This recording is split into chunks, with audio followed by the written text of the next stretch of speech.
Clockwork, or All Wound Up, by Phillip Pullman. Nothing was right that morning. The innkeeper was desperately anxious because Gretel was missing. What could have happened to her? The whole town was in a ferment. A crowd had gathered outside the inn, and they watched the policeman carrying out Karl's body on a stretcher covered by a piece of canvas. But they didn't look that way for long, because it was nearly 10 o'clock, and the time had come for the mechanism to reveal the new figure. All eyes turned upwards. There was even more interest than usual because of the strange circumstances of Karl's death, and the square was so crowded that you couldn't see the cobbles. People were crammed shoulder to shoulder, and every face was turned up like a flower to the sun. The hour began to strike. The ancient clock wheezed and whirred as the mechanism came into play. The familiar figures came out first and bowed or gestured or simply twirled on their toes. There was St. Wolfgang, throwing the devil over his shoulder. There was the Archangel Michael with his glittering armour. There was the figure Herr Ringelmann had made for the end of his apprenticeship many years ago. A little boy who popped out thumbed his nose at death and twiddled his fingers before ducking out of sight again. And then came the new figure. But it wasn't one figure. It was two. Two sleeping children.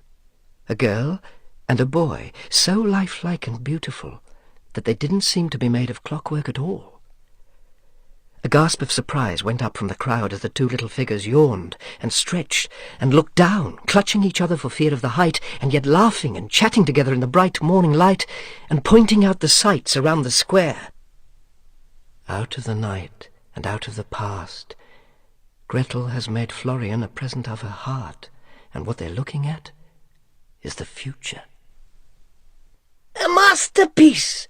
cried someone, and another voice said, "The best figures ever made!" and more voices joined in. "A work of genius! Incomparable! So lifelike! Look at the way they're waving at us! I've never seen anything like it!"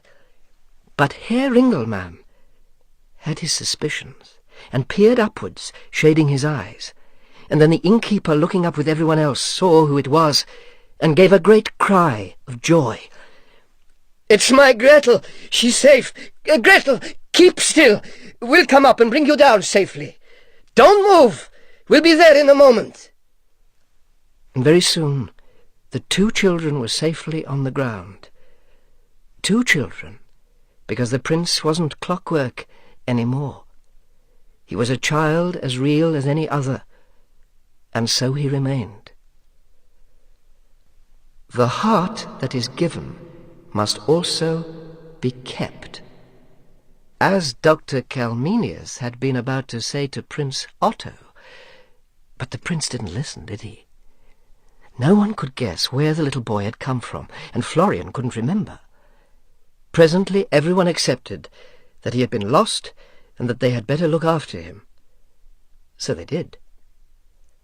As for the metal knight with the blood-stained sword, Herr Ringelmann took it away to his workshop to examine closely. When they asked him about it later, he could only shake his head. "I don't know how anyone expected that to work," he said. "It's full of miscellaneous bits and pieces, and they're not even connected up properly. Broken springs, wheels with cogs missing, rusty gears, worthless rubbish, all of it. I do hope Karl didn't make it. I thought better of him than that. Well, my friends, it's just a mystery, and I don't suppose we'll ever get to the bottom of it." Nor did they, because the one person who might have been able to tell them the truth was Fritz, and he had been so badly scared that he'd left town before the sun rose, and he never came back.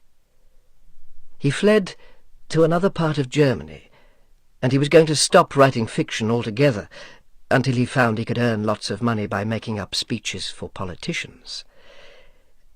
As for what happened to Dr. Kalmenius, who can say? He was only a character in a story, after all. And if Gretel knew more than anyone, she said nothing about it. She had lost her heart to the prince, and kept it too, which was how he came to be turned from Clockwork into boy. So they both lived happily ever after. And that was how they all wound up. The end.